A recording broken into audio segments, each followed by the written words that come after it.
اعوذ باللہ من الشیطان الرجیم، بسم اللہ الرحمن الرحیم۔ سافٹ انالیسز میں ایک دفعہ پھر خوش آمدید۔ آج ہم جو ہے وہ ہمارے ایک ساتھی اور دیرینہ دوست وسیم الرحمان صاحب شہید ہوئے ہیں، ان ڈاکوں کی فائرنگ سے، اس کے اوپر بات کریں گے۔ اور اس کا دوسرا اس سے جڑا ہوا سیگمنٹ یہ ہے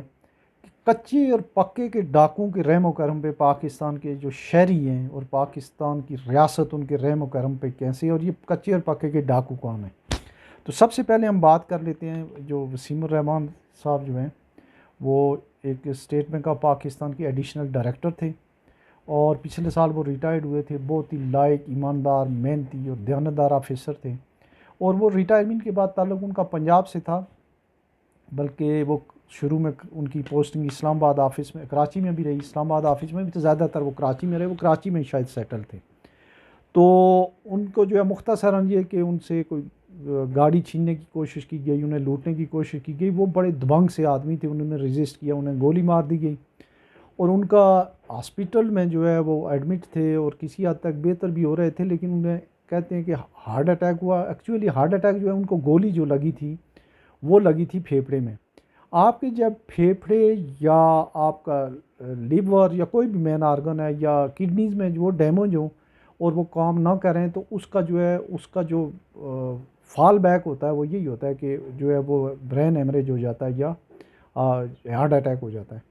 تو یہ تو تھا جناب، اگر تو وہ کسی بڑے ادارے سے، کسی اور ادارے سے ان کا تعلق ہوتا، وہ کوئی کمشنر ہوتے، وہ کوئی سیکریٹری ہوتے، یا کہ ڈیفنس فورسز کے کوئی برگیڈیئر ہوتے، کوئی جرنل ہوتے، شاید ان کی کوئی ڈاکوں تک پہنچتا، لیکن ابھی تک ڈاکوں تک کسی نے پہنچنے کی کوشش نہیں کی ہے۔ تو ہماری دعا ہے کہ اللہ پاک جناب وسیم الرحمان صاحب کو جو ہے جنت الفردوس میں جگہ دے، ان کو لائقین کو صبر دے۔ لیکن افسوس اس لیے ہوتا ہے کہ ایک شریف شہری کراچی جیسے شہر میں ہو، یا پنڈی جیسے میں ہو، لاہور میں ہو، پشاور میں ہو، یا کوئٹے میں ہو، اس کی جان ٹیکس دینے کے باوجود، طرح طرح کے ٹیکس دینے کے باوجود جو ہے، اور 10-12 لاکھ کی جو ہے وہ فوج، پیراملٹری فورس، پولیس اور طرح طرح کی ایجنسیاں پالنے کے باوجود ان کی جان و مال جو ہے وہ اس کی حفاظت کرنے والا کوئی نہیں ہے۔ جس طریقے سے وسیم صاحب کو شہید کیا گیا، اسی طریقے سے پنڈی اسلام آباد میں بھی عام لوگ شہید ہو رہے ہیں، عام لوگ لوٹے جا رہے ہیں، لاہور میں بھی ایسے ہیں، اور دوسرے تمام بڑے شہروں میں جو ہے وہ اسٹریٹ کرائم عروج پہ ہیں، اور کوئی بندہ جو ہے ان کے پیچھے جو ہے وہ اس کی کسی کو پرواہ نہیں ہے، نہ حکومت پاکستان کو ہے، نہ جو متعلقہ ادارے ہیں انہیں۔ تو یہ جو ہے یہ اتنا اسلحہ کہاں سے آیا، یہ اسٹریٹ کرمنلز کہاں سے آئے، اور ان کی جو ہے ان کو کون لوگ ہیں جو ان کی آبیاری کر رہے ہیں۔ تو اس کے اوپر جو کچے اور پکے والی ڈاکو ہے، وہ میں آپ کو بتاؤں کہ کچے کے ڈاکو وہ ہیں، وہ جو کچے ہیں، جو سرکاری ملازم نہیں ہیں۔ پکے کے ڈاکو وہ ہیں جو ان کو فیسیلیٹیٹ کرتے ہیں، ان کا اتحاد ہے، اور ان کو اسلحہ پرووائڈ کرتے ہیں، ان کے خلاف کوئی کارروائی نہیں کرتے ہیں، ان سے بھتہ لیتے ہیں اور ان سے کمائی کرتے ہیں۔ مثال کے طور پہ اگر ایک کراچی جیسا شہر ہے،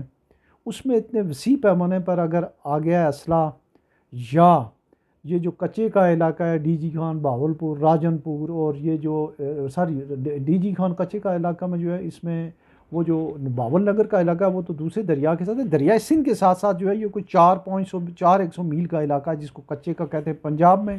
اور سندھ دونوں میں۔ اس میں پنجاب، سندھ، بلوچستان تینوں صوبوں کے ڈاکوں کا راج ہے، اور ان کے پاس اتنا جدید ترین اسلحہ ہے، وہ یہ پاکستان کے دل میں درمیان میں یہ کہاں سے آیا۔ تو وہ جو پکے کے ڈاکو ہیں، جن کی یہ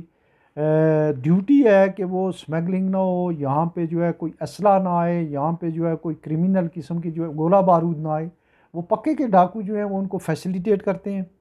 وہ ان کو جو ہے خواہ ایران کی سرحد سے ہو، خواہ وہ سمندری راستے سے، بحری راستے سے ہو، سمندری راستے سے، یا افغانستان کے راستے سے ہو، چمن کے راستے سے، جو پکے کے ڈاکو ہیں جو عوام الناس کے ٹیکس کے اوپر پل رہے ہیں، اس میں ساری جو ہے وہ لوگ موجود ہیں۔ اس میں پولیس انوالو ہے، پولیس کا خفیہ ادارہ انوالو ہے، اس میں یہ جو کسٹم ہے، کسٹم انٹیلیجنس والے انوالو ہیں،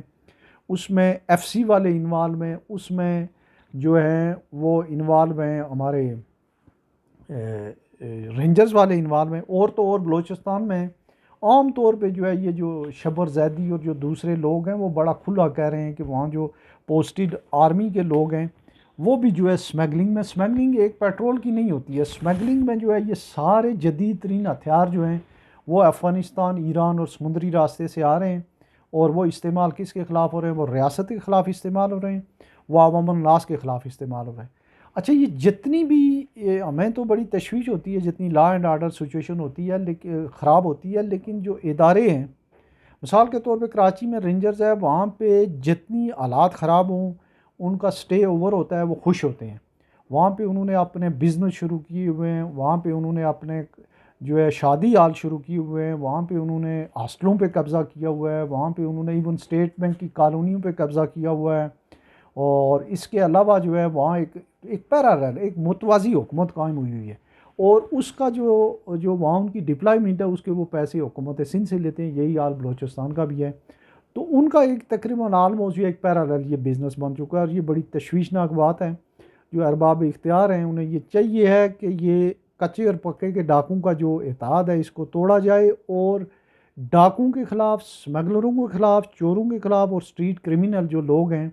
ان کے خلاف جو ہے ایک کنٹری وائڈ آپریشن کیا جائے، ان سے اسلحہ جو ہے وہ اس کو برآمد کیا جائے، اور جس کے پاس بھی غیر قانونی اسلحہ ہو یا جس کی یہ حیثیت نہ ہو، مثال کے طور پہ جو بھاول نگر میں مسئلہ ہوا ہے، وہ جو کمانڈوز تھے ان کا بھائی جو ہے وہ کرمنلز کا جو ہیڈ تھا اور وہ ڈاکوں کا سرپرست تھا، جس کی وجہ سے یہ مسئلہ ہوا ہے۔ اب جتنے مرضی ان پولیس والوں کے اوپر وہ کر دے، ابتدائی یہی جو ہے وہ معاملات تھے۔ تو اذان ہو رہی ہے، اس موضوع کو ہم یہیں سماپت کرتے ہیں۔ اپنا بہت سارا خیال رکھے گا جی۔ اللہ